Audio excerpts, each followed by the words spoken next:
ये आकाशवाणी रायपुर है। प्रादेशिक समाचार बुलेटिन के साथ मैं शुभ्रा भट्टाचार्य।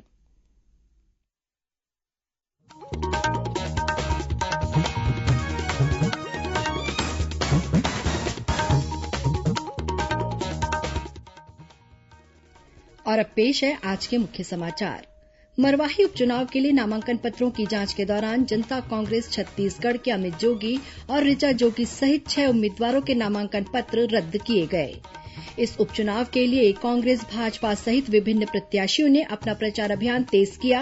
गांव-गांव जाकर जनसंपर्क कर रहे हैं उम्मीदवार। त्योहारों के इस मौसम में लोगों को कोरोना संक्रमण से बचाने के लिए विभिन्न जिलों में चलाया जा रहा है जागरूकता अभियान। और शक्ति की आराधना का पर्व शारदेय नवरात्र आज से शुरू हो गया है। बस्तर दशहरे के तहत फूल रथ की परिक्रमा जगदलपुर में कल से शुरू होगी।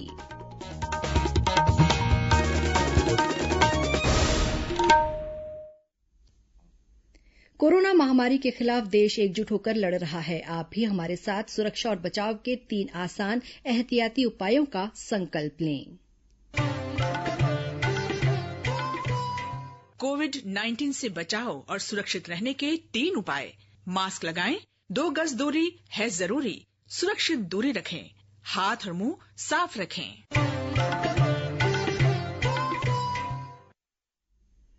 अब समाचार विस्तार से। मरवाही विधानसभा उपचुनाव के लिए आज नामांकन पत्रों की जांच के दौरान जिला निर्वाचन अधिकारी ने जनता कांग्रेस छत्तीसगढ़ जे के प्रत्याशी अमित जोगी और उनकी पत्नी ऋचा जोगी का नामांकन रद्द कर दिया। नामांकन पत्रों की जांच के दौरान उच्च स्तरीय छानबीन समिति द्वारा श्री जोगी के जाति प्रमाण पत्र को लेकर जारी की गई रिपोर्ट निर्वाचन कार्यालय में पेश की गई, जिसके बाद जिला निर्वाचन अधिकारी ने श्री जोगी और श्रीमती जोगी के नामांकन पत्र को विधि सम्मत नहीं मानते हुए इसे रद्द करने का आदेश दिया। मिली जानकारी के मुताबिक जिला निर्वाचन अधिकारी के समक्ष अमित जोगी के नामांकन पत्र पर कांग्रेस के अलावा गोंडवाना गणतंत्र पार्टी की ओर से आपत्ति लगाई गई थी।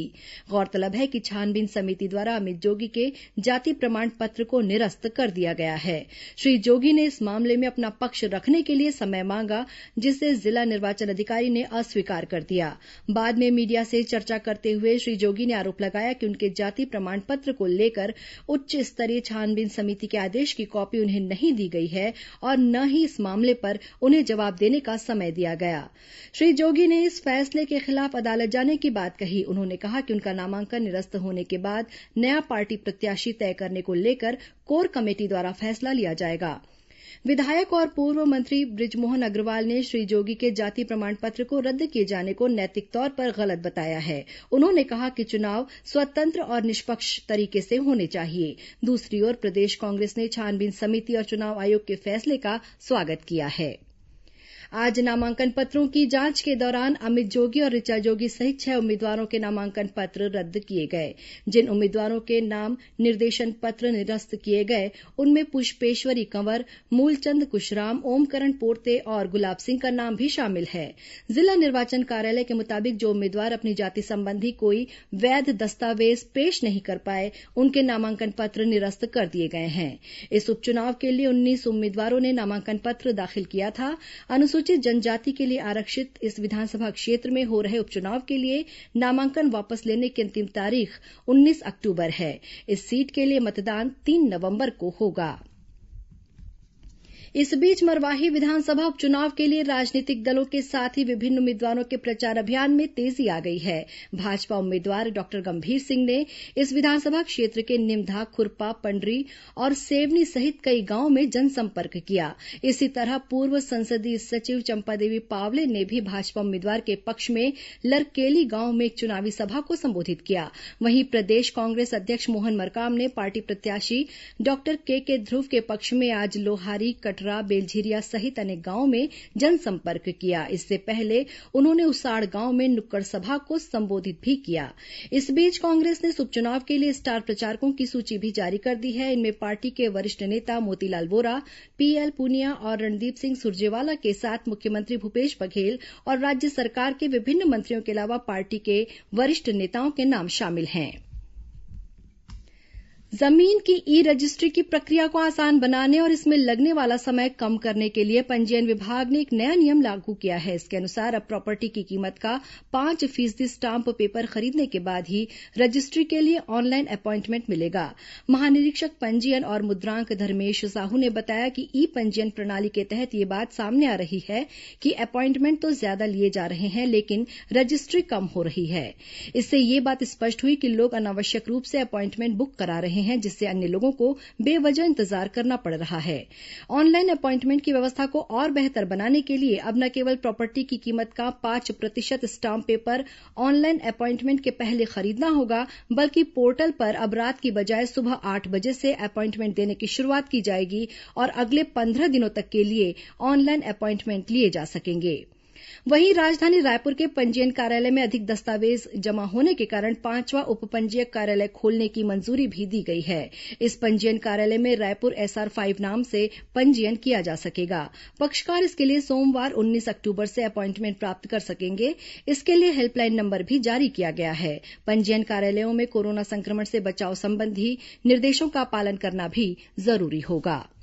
राज्य में संचालित प्रयास आवासीय विद्यालयों में आगामी शैक्षणिक सत्र में कक्षा 9वीं में प्रवेश के लिए 5 नवंबर को परीक्षा आयोजित की जाएगी। इस संबंध में जिला कलेक्टरों को जारी निर्देश में कहा गया है कि यदि किसी जिले में परीक्षा केंद्र स्थल कंटेनमेंट जोन में आता है तो ऐसी स्थिति में परीक्षार्थियों के लिए वैकल्पिक परीक्षा केंद्र की स्थापना की जाए। परीक्षा केंद्रों में कोरोना संक्रमण से बचाव के मद्देनजर परीक्षार्थियों के बीच निश्चित दूरी का पालन और साफ सफाई की व्यवस्था सुनिश्चित करने के निर्देश भी दिए गए हैं। प्रादेशिक समाचार आप आकाशवाणी रायपुर से सुन रहे हैं। छत्तीसगढ़ की खबरों से है आपका वास्ता और खबरों की विश्वसनीयता से है हमारा वास्ता। आकाशवाणी समाचार रायपुर के प्रादेशिक समाचार बुलेटिन के साथ ही हमारे समसामयिक कार्यक्रम आप रेडियो के अलावा अपने मोबाइल पर भी सुन सकते हैं। आकाशवाणी समाचार फेसबुक, ट्विटर और यूट्यूब पर भी उपलब्ध है। हमारा Facebook page Chhattisgarh news on AIR, Twitter handle CGAIR news और हमारा यूट्यूब चैनल है छत्तीसगढ़ AIR न्यूज। तो अब रेडियो के साथ ही आपके मोबाइल के जरिए भी हम पहुंच रहे हैं आप तक। छत्तीसगढ़ की हर खबर के लिए सुनते रहिए आकाशवाणी समाचार। और अब आगे बढ़ते हैं बाकी के समाचारों की ओर। त्योहार के इस मौसम में प्रदेश में लोगों को कोरोना संक्रमण से बचाने के लिए जरूरी सावधानियां बरतने के बारे में जागरूक करने के उद्देश्य से विभिन्न शहरों, कस्बों और गांवों में जागरूकता अभियान चलाए जा रहे हैं। राजनांदगांव में जिला प्रशासन ने 7 दिन 7 रंग नाम से एक अभियान की शुरुआत की है। अभियान के दूसरे दिन आज प्रशासन की ओर से लोगों को मास्क ही वैक्सीन की शपथ दिलाई गई। साथ ही मास्क का वितरण भी किया गया। 22 अक्टूबर तक चलने वाले इस अभियान के दौरान हर दिन जागरूकता पर आधारित अलग अलग आयोजन किए जा रहे हैं। वहीं महासमुंद जिले के मुख्य चिकित्सा और स्वास्थ्य अधिकारी डॉक्टर RK परदल ने लोगों से अपील की है कि वे कोरोना वायरस को लेकर अफवाहों पर ध्यान न देकर विशेषज्ञ चिकित्सकों की सलाह लें। उन्होंने कहा है कि सर्दी के मौसम में संक्रमण के और बढ़ने की आशंका है। ऐसे में मास्क पहने और हाथों को बार बार धोने के साथ ही 2 गज की दूरी जैसे उपायों का पालन निश्चित तौर पर करें। इस बीच दुर्ग स्थित पुलिस नियंत्रण कक्ष में आज पुलिस विभाग ने कोरोना वायरस के संक्रमण की रोकथाम के मद्देनजर पेट्रोल पंप संचालकों की बैठक ली, जिसमें पेट्रोल पंप संचालकों को ये निर्देश दिए गए कि फ्लैश और ऑडियो संदेश के जरिए मास्क नहीं तो पेट्रोल नहीं, मास्क नहीं तो डीजल नहीं का संदेश प्रसारित किया जाए। स्वास्थ्य मंत्री टीएस सिंहदेव ने नवरात्र और अन्य त्योहारों को देखते हुए लोगों से कोरोना संक्रमण से बचाव के लिए आवश्यक सावधानी बरतने की अपील की है। त्योहारों का समय आ गया है। नवरात्र, दशहरा, दुर्गा पूजा, आने वाले समय में दिवाली, नई फसल कट के आएगी, गांव में उसके भी त्योहार होते हैं। मैं आप सभी को ये निवेदन करना चाहूंगा, ये हमको मन में जान के चलना चाहिए कि कोरोना अभी भी हमारे बीच में है और इन त्योहारों के समय पूरी एहतियात बरतिए, पूरी सावधानी बरतिए। त्योहारों पर 2 गज की दूरी और चेहरे पर मास्क हो जरूरी। इन बातों को ध्यान में रख के घरों में और घर के माहौल में और वातावरण में खुशियां मनाइए। बाहर अगर जाना पड़े तो किसी भी स्थिति में बिना मास्क के मत जाइए। यही मेरा निवेदन है। शक्ति की आराधना का पर्व शारदेय नवरात्र आज से शुरू हो गया है। आज से लेकर 9 दिनों तक सभी शक्तिपीठों और देवी मंदिरों में मां दुर्गा की विशेष पूजा अर्चना की जाएगी। मंदिरों में आज से घट स्थापना के साथ ही मनोकामना ज्योति कलश प्रज्वलित किए गए हैं।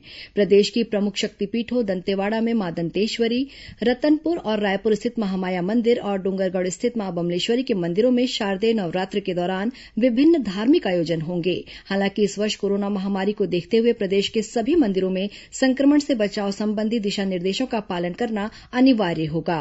इस बीच अंबिकापुर स्थित मां महामाया मंदिर में नवरात्र पर्व के दौरान श्रद्धालुओं के प्रवेश पर रोक लगा दी गई है। वहीं महासमुंद जिले के चंडी मंदिर और खल्लारी मंदिर में भी मनोकामना ज्योति कलश प्रज्वलित किए गए हैं, लेकिन आम लोग ज्योति कलश के दर्शन नहीं कर सकेंगे। उधर 75 दिनों तक चलने वाले ऐतिहासिक बस्तर दशहरा में आज जोगी बिठाई की रस्म अदा की गई। सिरासार भवन में परंपरानुसार जोगी परिवार ने इस रस्म को पूरा किया। इसी के साथ कल से बस्तर दशहरा के लिए रथ की फूल परिक्रमा शुरू हो जाएगी। इससे पहले कल काछनगुड़ी की रस्म अदा की गई। कोरोना संक्रमण को ध्यान में रखते हुए इस साल बस्तर दशहरे से संबंधित सभी विधि विधानों और रस्मों का फेसबुक और यूट्यूब सहित विभिन्न सोशल मीडिया प्लेटफॉर्म के माध्यम से लाइव प्रसारण किया जा रहा है। बस्तर दशहरा समिति के अध्यक्ष दीपक बैच और जिला कलेक्टर रजत बंसल ने लोगों से अपील की है कि कोरोना संक्रमण से बचाव के लिए वे सोशल मीडिया के माध्यम से ही बस्तर दशहरा के विभिन्न आयोजनों को देखें। रेलवे ने आगामी त्योहारों के मद्देनजर यात्रियों की सुविधा को ध्यान में रखते हुए कुछ स्पेशल ट्रेनें चलाने का फैसला लिया है। इसके तहत बिलासपुर और पटना के बीच साप्ताहिक पूजा स्पेशल ट्रेन का परिचालन 23 अक्टूबर से 28 नवंबर तक किया जाएगा। ये गाड़ी पूर्व में चल रही बिलासपुर पटना एक्सप्रेस की समय सारिणी के अनुसार ही चलेगी। वहीं पोरबंदर से हावड़ा के बीच द्विसाप्ताहिक पूजा स्पेशल ट्रेन की सुविधा भी 21 अक्टूबर से शुरू होगी। इसके अलावा 25 अक्टूबर से ओखा और हावड़ा के बीच साप्ताहिक पूजा स्पेशल ट्रेन का परिचालन किया जाएगा। ये ट्रेन 29 नवंबर तक चलेंगी। पंचायत और ग्रामीण विकास मंत्री टीएस सिंहदेव कल रात 7:30 बजे आकाशवाणी रायपुर से प्रसारित विशेष कार्यक्रम हमर ग्राम सभा में छत्तीसगढ़ सरकार की नरवा, गरवा, घुरवा और बाड़ी योजना की जानकारी देंगे। इस कार्यक्रम को मीडियम वेव 981 किलोहर्ट्ज पर सुना जा सकता है। कार्यक्रम को प्रदेश स्थित आकाशवाणी के सभी केंद्र एक साथ रिले करेंगे।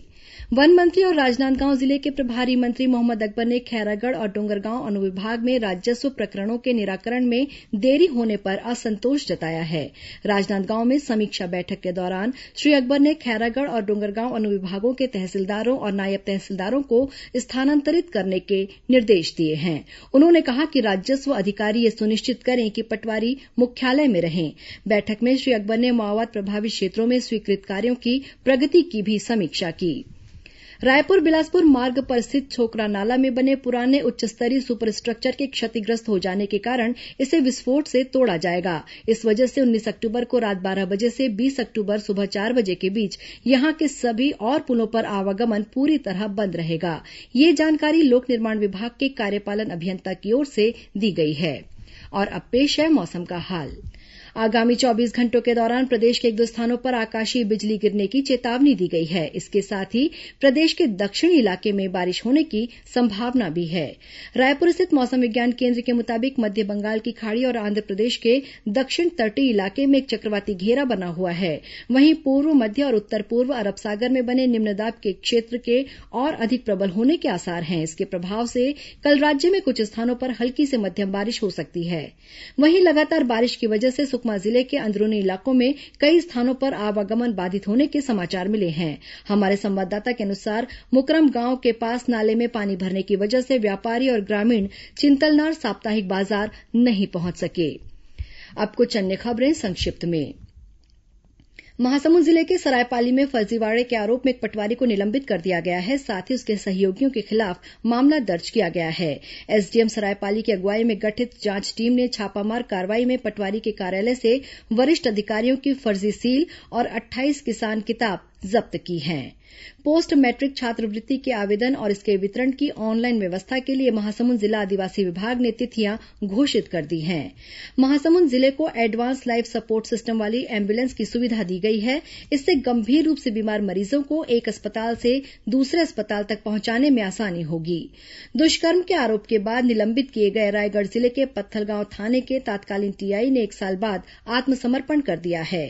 जांजगीर चांपा जिले के शिवरी नारायण के पास पास लोहरसी गांव में तेज रफ्तार ट्रक की चपेट में आने से एक व्यक्ति की मौत हो गई। घटना के बाद स्थानीय लोगों ने मार्ग पर चक्का जाम कर दिया। पुलिस प्रशासन की समझाइश के बाद नाराज ग्रामीण शांत हुए। रायगढ़ के जेपीएल तमनार के अधिकारी से लूटपाट के मामले में 2 आरोपियों को गिरफ्तार कर लिया गया है। पुलिस 3 अन्य आरोपियों की तलाश कर रही है। रायगढ़ जिला कलेक्टर भीम सिंह ने सीएसआर मद से जिले के प्रमुख शासकीय अस्पतालों में सुविधाएं विकसित करने की कार्ययोजना तैयार की है। और कबीरधाम जिले की चिल्फी पुलिस ने रायपुर जबलपुर मार्ग पर लगभग 15 लाख रुपए कीमत का गांजा बरामद किया है। इस मामले में अंतर्राज्यीय गिरोह के एक आरोपी को गिरफ्तार किया गया है। अंत में मुख्य समाचार एक बार फिर। मरवाही उपचुनाव के लिए नामांकन पत्रों की जांच के दौरान जनता कांग्रेस छत्तीसगढ़ के अमित जोगी और ऋचा जोगी सहित 6 उम्मीदवारों के नामांकन पत्र रद्द किए गए।